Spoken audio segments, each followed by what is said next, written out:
Welcome to the Pat White Show.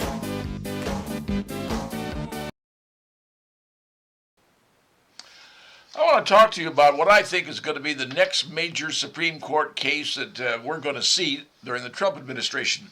This one's kind of a big one. It's been festering for a long time. It has to do with the birthright of citizenship.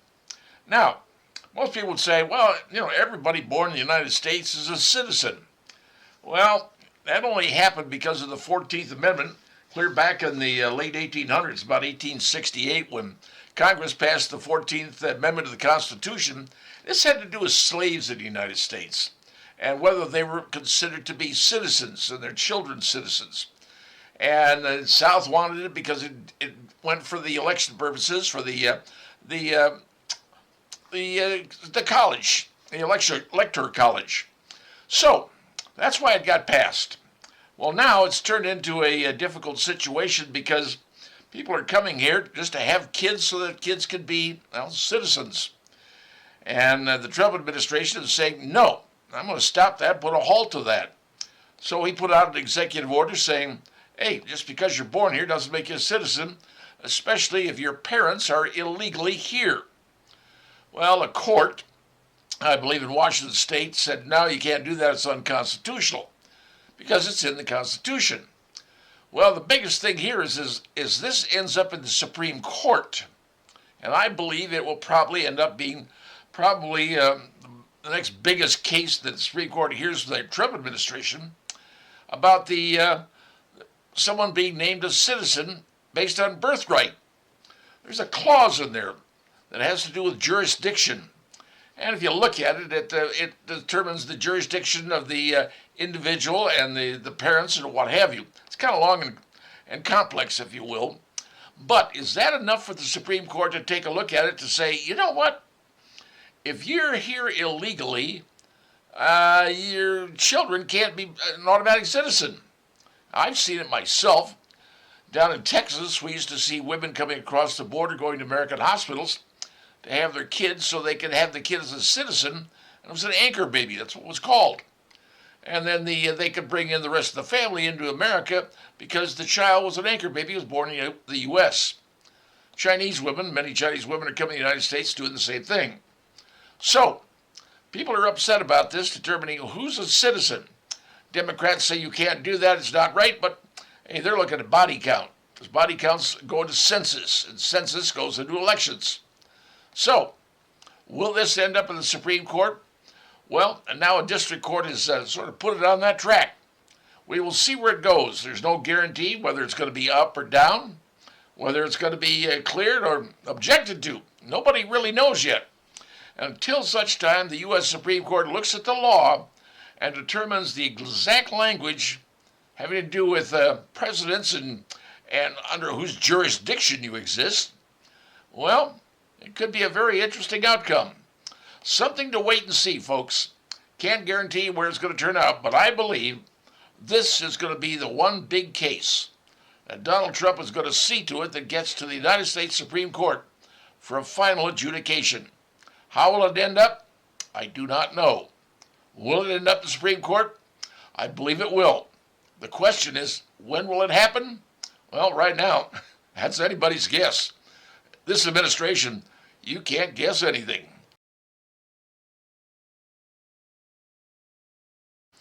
Well, recently I was watching on TV, and one of the pundits out there said, well, the price of eggs should be coming down now that Donald Trump is the president. And why aren't they coming down? Well, here's the deal, folks. Back in 2022, keep in mind, that's 3 years before the election, a thing came up called the avian flu. That's right, the avian flu, which is what we call the bird flu. Now, bird flu starts out in small places. When they detect the bird flu, you have to understand, the rule of thumb is when they detect a bird flu, they depopulate the entire population in that particular facility. So let's say a chicken farmer has 1,000 chickens. One chicken comes down with the avian flu. They euthanize all 1,000 chickens. Not the best plan, but that's the way it works with the USDA. Anywhere the avian flu shows up in any population, they euthanize the entire population. So, if you don't have chickens, you don't have eggs, right? No chickie, no eggy. Well, that's what happened in 2022. So, back in 2022, the price of eggs, you know what they were? Well, they went up the next year, 36.8%. And they're still pretty high. Now, you're saying, well, what's going to happen to the price of eggs? Well, here's the bad news. The avian flu still exists, and it's still getting out there. Now, the flu is hitting into turkey farms, which is another issue that could be bad if you're going to want to get your turkey for Thanksgiving down the road.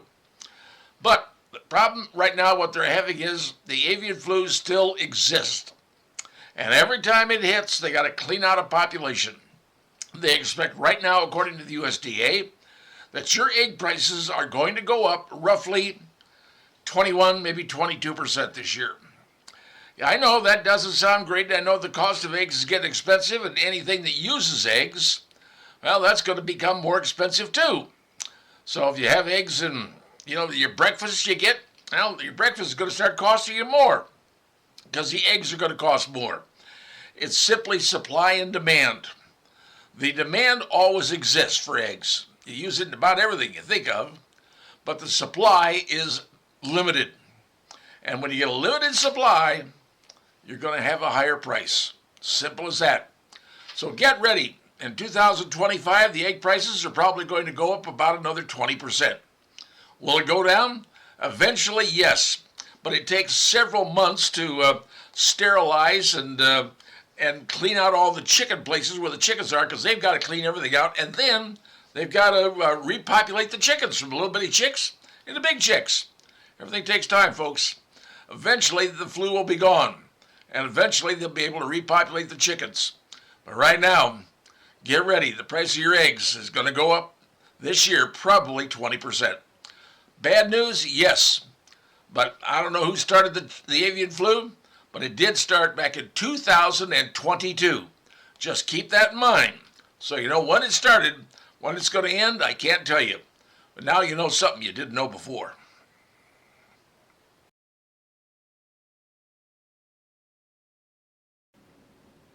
If you were wondering how the casino situation down in Indianapolis turned out, well, depends on who you are. It's either good news or bad news. But let me tell you what I know.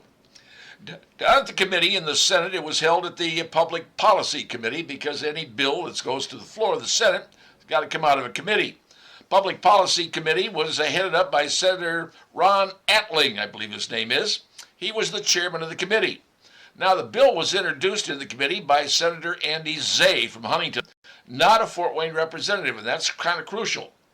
So, had the hearing down in Indianapolis. About 100 people from New Haven, supporters, went down, and there was a cadre of people from the Coalition for a Better Allen County also went down, who were on the opposite side. They don't want a casino. Now, everybody gave their testimony. Now, I understand there was a petition that had about 3,000 signatures on, but that's not appearing. That's not sitting in front of a county of a commission or a Senate committee and pitching your situation. And I'll tell you something. When you take a lot of women and kids and put them down there testifying, saying, we're going to have drugs and we're going to have crime and we're going to have everything else, although the sheriffs will tell you the numbers don't support that, it doesn't matter. They had the women and children on there. The head of the committee, Senator Ron Atling, said, I ain't going to bring this up. I'm not going to bring it up. And he was right to do that. Now, is this entire thing dead? Is it finished, kaput? No, not really. Because one of the things that came out of this meeting, out of this committee hearing, was that people were saying, hey, every other city in Indiana that got a casino had a referendum. Whether it was Terre Haute or whether it was Evansville, everybody had a referendum, but Fort Wayne doesn't have a referendum. Now, that took the senator to say, no, only way you're going to get this thing done is that if it gets done via referendum, where the entire county gets to vote. Now, how can that happen? Well, it has to be put on the ballot. And in order to have that done, it's got to be someone through the county, one of the representatives or senators here in Allen County. It's going to have to propose it be a referendum because it's their county. They're talking about their people, their citizens. Their citizens want to vote. So you're going to have to find out a representative or a senator who's willing to put his or her career on the line. Because most senators and representatives realize if they do anything involving gambling, if they come up for a re-election, they're going to be hammered. And they don't want to get involved with that because they're afraid it's going to cost them being elected. Now, if someone does come forward and say, let's put it on the ballot and let the referendum happen, well, then you got a chance. Can't guarantee anything, but I'm telling you, you could have a chance. But right now, the folks from the mayor of New Haven, he said, hey, Steve McMichael said, we gave it a best shot. We're at peace. We tried. Folks at the Rising Sun said, hey, you gave it your best shot. Everything is done for the time being. But it's not really done. It could come up in another bill, and once they realize what's going on and how much money they need for the budget, you may see somebody coming in saying, let's have a referendum in Allen County. That, my friends, I believe is going to be the only option that folks have left. If they decide they want to have a casino, they're going to have to let the folks of Allen County decide once and for all. It's what they did in Terre Haute. It's what they did in Evansville. And now, if you want it in New Haven, it's what's going to have to be done in the entire Allen County. Just saying what's going on. And now you know, if you want the casino, there's where you stand.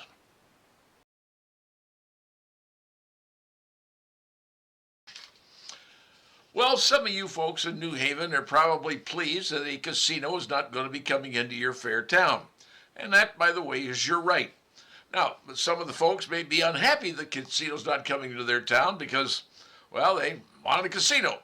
But here's something good news, friends, I have to bring for you New Haven folks. The Allen County Board of Commissioners have now worked out the final bill for the brand new jail. That's right, you're getting a brand new jail right there on Meyer Road over there by the old International Harvester facility. And that's technically in New Haven. So, you're getting yourself a brand new jail. Boy, what can you ask? And it's only going to come in at a mere $268 million. Now, that's $50 million lower than the anticipated cost when they originally started the project. Well, that's a good thing because commissioners got it whittled down there, $50 million down. But this includes everything, the concrete, the mortar, the parking lot, even the shrubbery, if you will, the surrounding greenery. It includes everything in this brand new jail. So, of course, you didn't get your casino, but guess what? You've got yourself a nifty, brand new, fancy jail to hold all the prisoners. Now, what does that mean with the downtown jail? Well, to be honest with you, I don't know.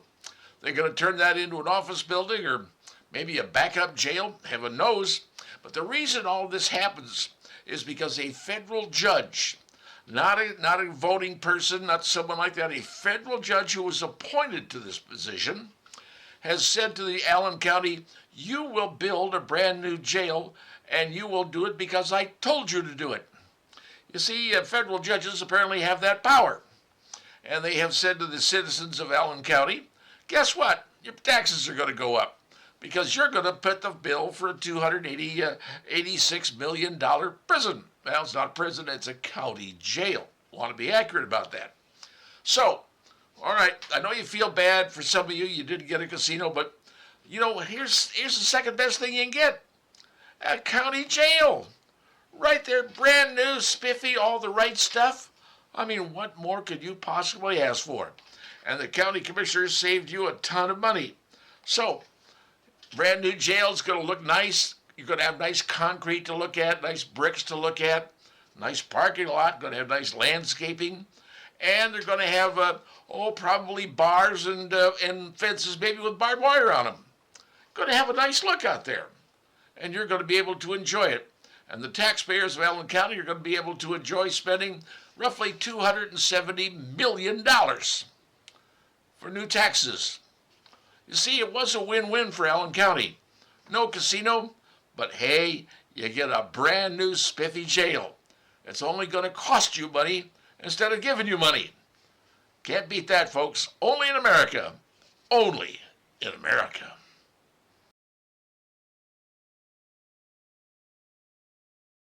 If you're a fan of great television series, probably one you might remember was the one Cheers. That was about the bar in Boston. Sam, the barkeep, and all the folks who showed up at Cheers. Shelley Long, Southside High School graduate. She was a star on that show for many years. Well, Cheers was a place that everybody felt like home, where everybody knew your name, and it was kind of like that way for that bar. Well, Fort Wayne has one of those, or actually had one, and then looks like it's going to get it back. Because the Redwood Inn, now I don't mind me doing a shameless plug, but I'm going to do it anyway. The Redwood Inn looks like it's going to be reopening in the month of February. Early February, going to have a soft opening, and then a little while later, they're going to have a hard opening. But the Redwood Inn is coming back. And if you're a fan of sausage rolls, and I am a huge fan of sausage rolls, I have my two favorite locations. The Lakeoffs on North Clinton, trust me, I love the Lakeoffs, and the Redwood Inn sausage roll. If you've never had one of theirs, it is a treat to behold. Now, the lady who owns Redwood, her name is Melissa Earls, and she was kind of, she was trying to get this thing opened up, or she was losing the place. Well, somehow, and I don't know how she did, and I'm not here to tell you how she did because I don't know, she managed to get it open again. And not just open.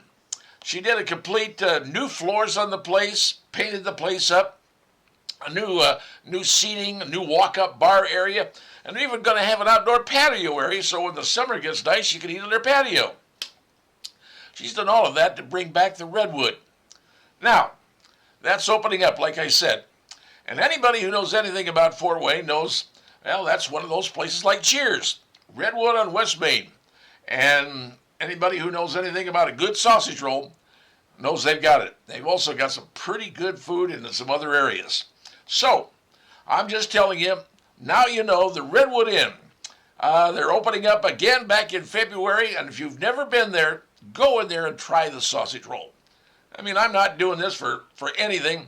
It's just I happen to be at a place I like where it's kind of like Cheers, where everybody knows your name. New look, new style, and all new. And we've got to thank Melissa Earls for that. She has singly brought back the Redwood. Don't know how she did it, but she did. A classic restaurant, a classic facility in downtown Fort Wayne on West Main Street is still alive. And we have to thank none other than the lady who did it. So, if you're into that kind of food, you'll enjoy it, or maybe a pizza. Oh, they got great pizza. All in one place. The Redwood Inn, downtown Fort Wayne on West Main Street. If you like a sausage roll, they have one of the best. Just my opinion, and I'm sticking to it.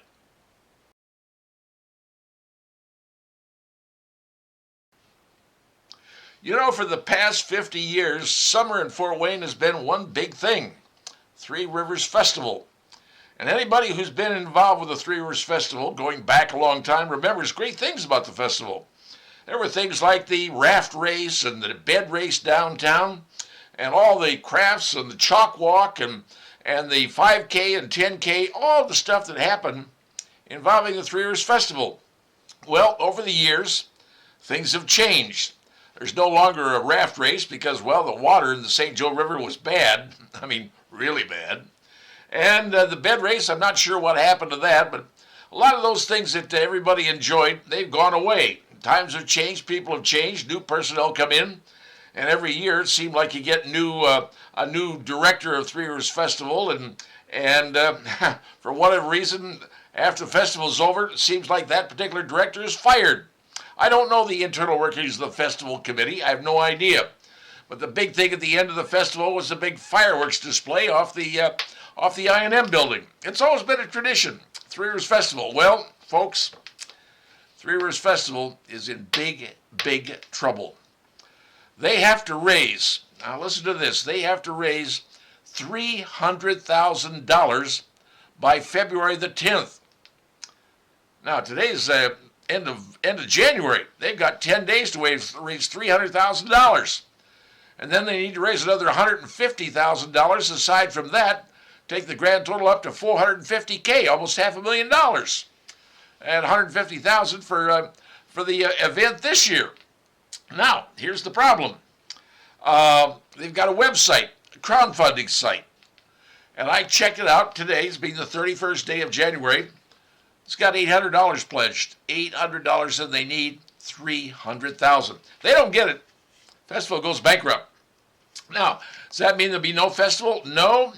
What it means is they're going to go to an all-volunteer organization. Nobody's paid. Nobody gets any money. Everything's all volunteer. They're going to eliminate their offices. They're going to cut back on their marketing. The talent they bring in is going to match the revenues they have. And right now, $800 ain't going to buy much of nobody, frankly. So that's where it stands, folks. Now, if you want to see the festival continue, you're going to have to donate. But raising $300,000 in 10 days, well, I don't mean to sound pessimistic, but that's going to be a chore. Now, if some big companies want to come in, pitch a lot of money into it, that's fine. But the parade, festival parade, that's one of the big things that people have. They put it on TV. I mean, everybody watches it. But right now, they don't have the money. They're about to go bankrupt, folks. And now they're desperate to raise $300,000 in 10 days. Can they do it? Don't know. But they've got a crowdfunding website. You can go to it and check it out. But it would be a shame to see that go away, and now everything's going to be volunteer run. I am not sure that that can be done. There's plenty of volunteer organizations in Fort Wayne who do a wonderful job, and they're great at what they do. But the festival is one big, giant event, and it's changed over the years. And yes, people miss the raft race and miss the bed races, but the parade, the fireworks, those are all big things. I think Fort Wayne would hate to see that go away, and many would. But now you know what's going on. The festival, folks, could be going bankrupt if they don't get money, $300,000 in 10 days by February the 10th. Not a good plan, folks. Sorry to hear it, but now you know the truth of what's going on. It could be the end of a great festival.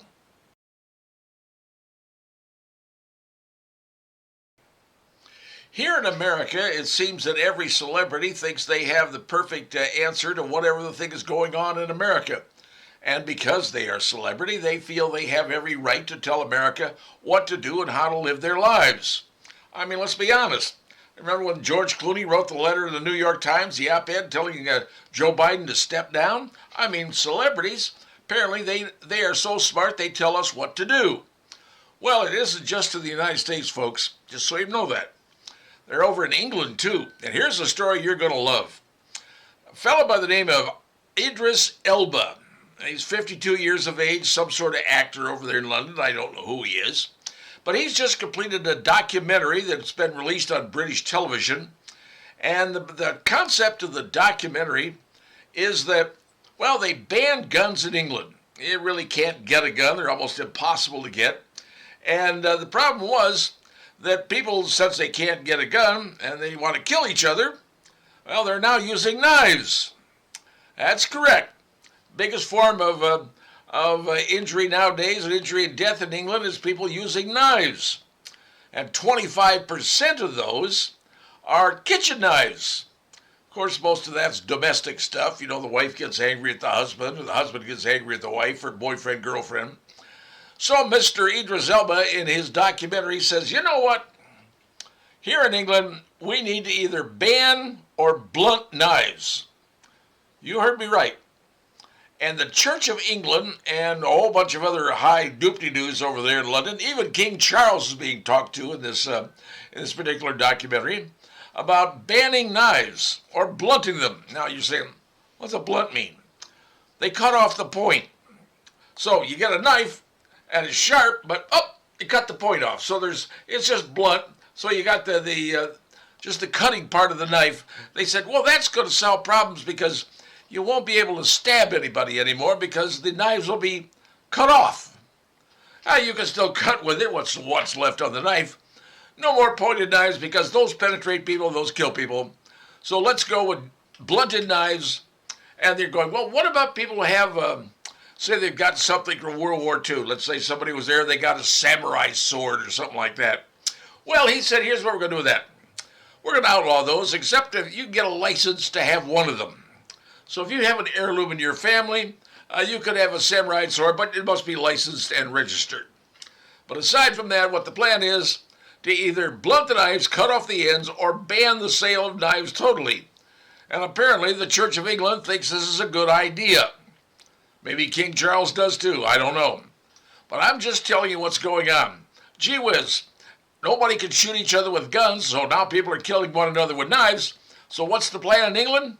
Let's just blunt knives, cut off the ends of them, or ban the sale of them. This, folks, is a never-ending game.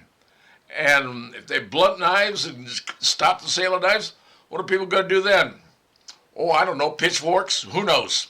Just telling you what's going on. Now you know that idiocy and celebrities exist in every place you could possibly think, not just America. They got them in England, too. For a military brat, I can tell you that I spent part of my life growing up in the state of Washington. That's Washington, the northwest corner of the United States. And, well, it turns out that the state of Washington has a congressional body, a legislative body in their state that's trying to pass a new law. It's House Bill 1630. Now, what does House 1630 want? It wants farmers, those who have dairy farms and feedlots, to record the amount of methane produced by their cows, and every year send to the state a total amount of tons of methane their cows have produced annually. What is that methane? Cow flatulence. You got it right, folks. What they want to do in Washington, if this bill is passed and ultimately becomes law, is to tell farmers throughout the state of Washington, you must accumulate the amount of methane that your cows produce and provide a tonnage factor to the state so they can tax you. Because that's what this is all about. They're so concerned that cow flatulence is what is causing the problem with the Earth's atmosphere. They want to make sure they can control it. I don't know if they have what they call a cow flatulent imprint, or whatever it is they call it, so they can reduce it, or maybe you're going to have to buy flatulence insurance. Not really sure. But does this make any sense to you that the representatives in the Wisconsin state or the Washington State House want to pass a cow flatulence tax? Well, here's the deal. You know how that only way that could be done? According to a study out of the University of Wisconsin, you have to take a cow and put it in a hermetically sealed chamber and then use all sorts of test instruments to measure the amount and quality, who knows, of flatulence produced by cows. That's the only way you can tell how much they're doing it. And I can just imagine somebody at a dairy farm saying, okay, Bessie, into the chamber, we're going to test your cow flatulence. Well, apparently, that's about the only way you can do it and determine how much each cow is producing, because I'm sure they each produce a different amount of flatulence. So, I know it's a serious story, ladies and gentlemen, but that's where we are. You get one state of Washington, wants to see about, well, measuring cow flatulence and have the ability to tax farmers about it. I mean, stupid is as stupid does. But this probably takes the cake. Or maybe takes the flatulence. I'm not really sure. But now you know what's going on in the state of Washington. Taxing cow flatulence. Trust me, that's a gem that I don't think anybody can exceed.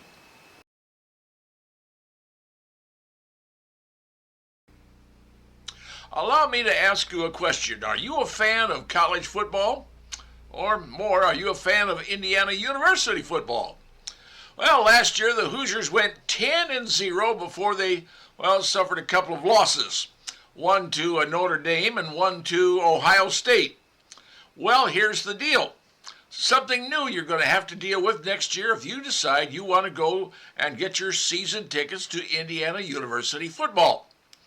You're going to have the privilege of paying an additional $250 per seat for each seat that you order for your season ticket. That's correct.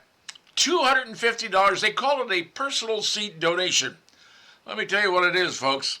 It's a PSL, personal seat license. Virtually every college in America is now charging an additional fee to those who want to buy tickets, season tickets, to the games. Why are they spending so much more money?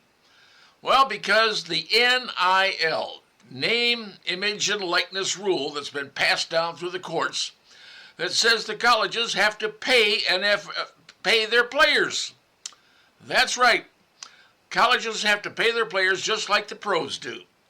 And now Indiana's got to raise some $20.5 million.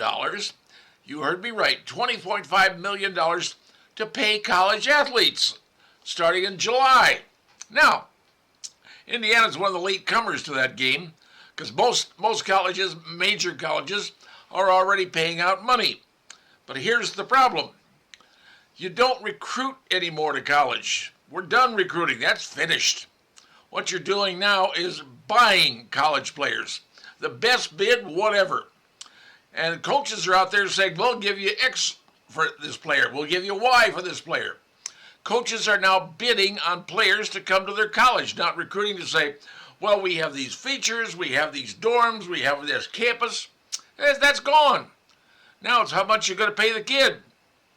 You have kids now that are making somewhere between $2 and $3 million a year. That's how they're being recruited, with money. So IU fans, get ready. Starting in July, you have a season ticket to IU. Each seat's going to cost you an additional $250 for your personal seat donation. It ain't a donation. No ticky, no passy. You know, that's the way it is, folks. You're buying your athletes now. You're not recruiting them. Unfortunately, the schools with the most money and the most benefactors are going to buy the best players, whether you like it or not. It's the way things now are. Thank you to the judicial system.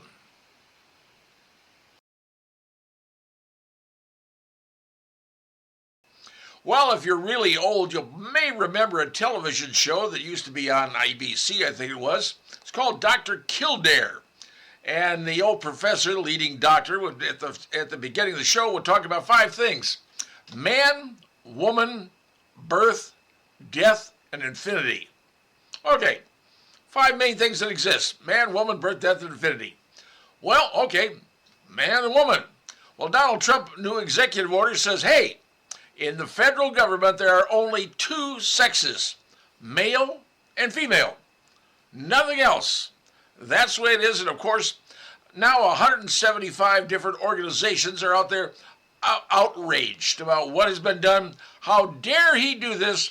And what he's doing is both cruel and lawless. Now, let me think about that. Cruel and lawless. Well, let's see. You have men, X chromosomes, Y chromosomes. Men, women, they're each different. And everybody comes out different. They're either a man or a woman. Now, are there potential problems in how the body develops? Yeah, I suppose there could be. But in result, you have men and women. Women can reproduce. Men can't. Without men, women can't reproduce. So, here's the problem. All this 175 organizations, which include all sorts of different groups, and I mean a ton of different groups, the National Women's Law Center, the Bayard Rustin Center for Social Justice, Florida National Organization for Women, National Council for Jewish Women, Transgender Law Center, Mississippi Black Women's Roundtable, Moms Rising, and dozens more. They're all saying, well, that's not true. Well, here's the thing. You have men, you have women. And that's the way God made it.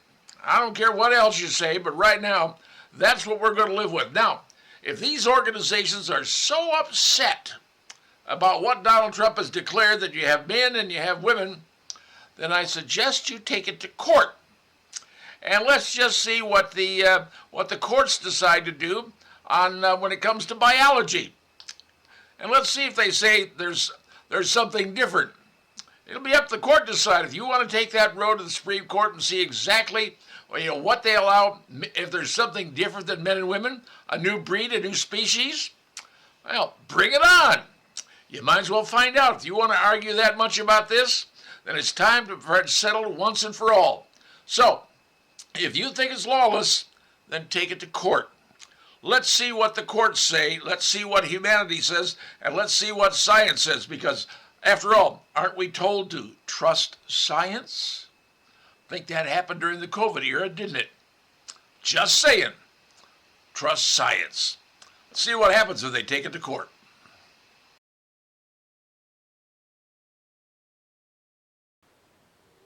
Well, I don't know about you, but I happen to be a fan of Ian Fleming. Some of you don't even know who Ian Fleming is. He's a writer, novelist. And I started reading his books back in the 1960s because I loved the books. They were entertaining, they were fanciful, they were, well, science fiction in a way, but they were also great stories. So who is Ian Fleming? He's the guy who wrote the novels about James Bond. That's right, 007, License to Kill, James Bond. Now, the movie started coming out in the early 1960s, if my memory serves me correct. And Sean Connery.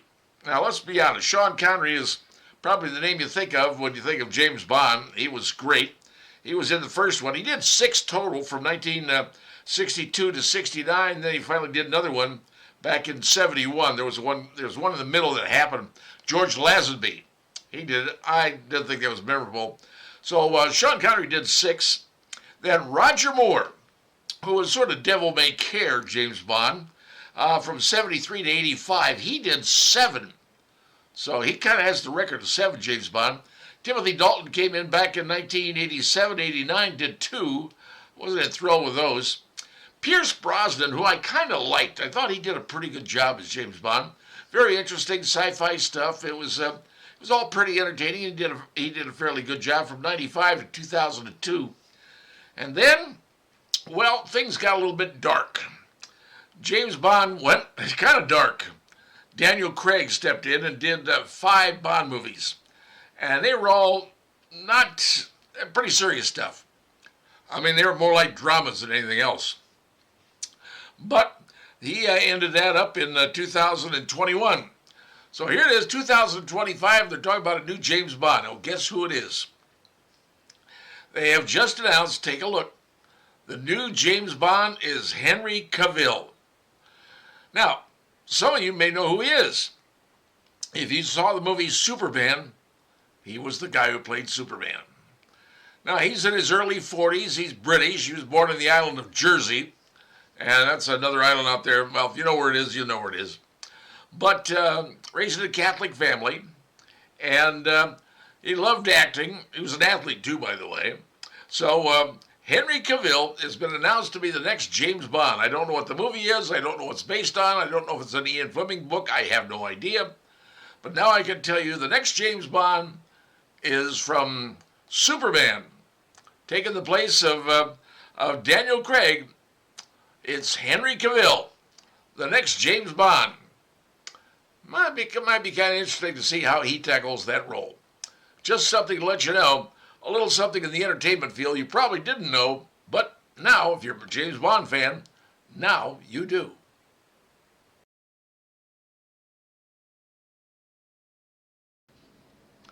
I don't know if you've had any chance to watch the hearings in front of the Senate in Washington, D.C., on the part of them confirming the cabinet picks that Donald Trump has chosen for his cabinet.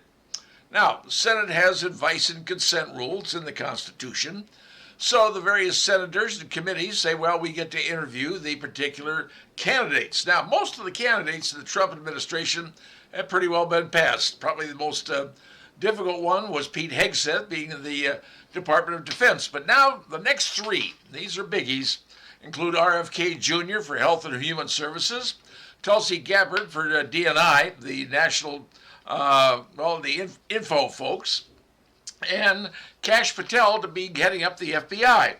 But something kind of caught my attention, and I think America needs to know about it.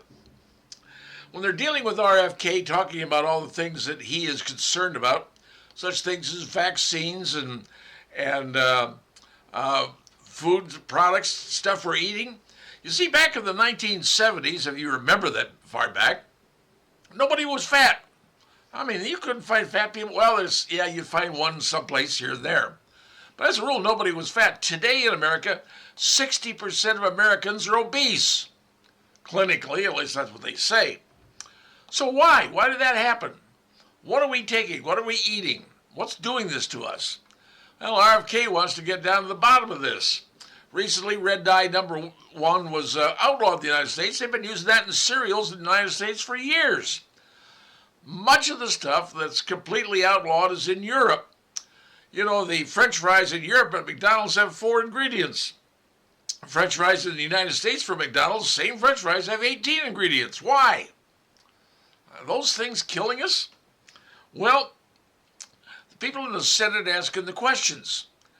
And it got me to thinking, maybe, just maybe, here's an idea to consider. If you're a fan of NASCAR, okay, let's just put that out there, NASCAR or Formula One, I'll give you Formula One. You ever seen the drivers?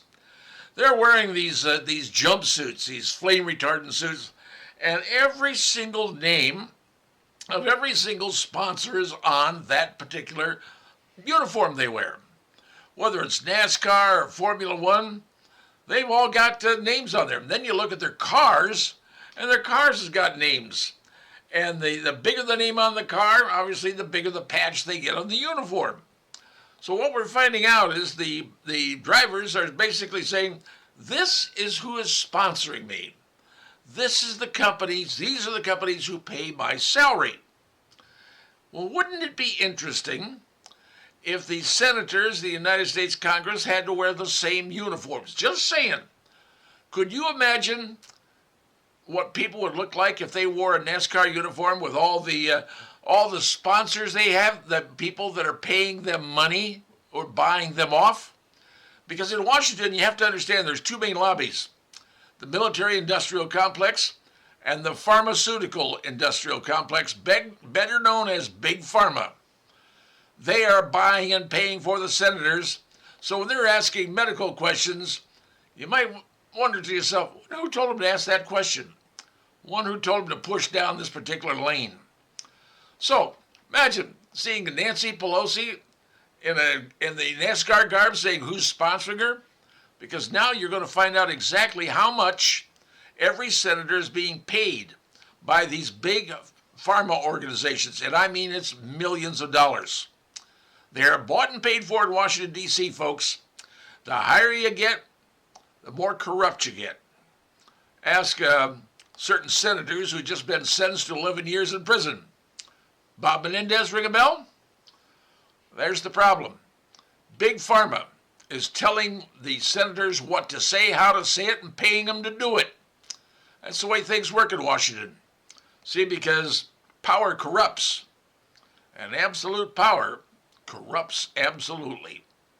So what do you say we ask the senators to don a uniform with all the accoutrements of who's sponsoring them when they're questioning people in the Senate?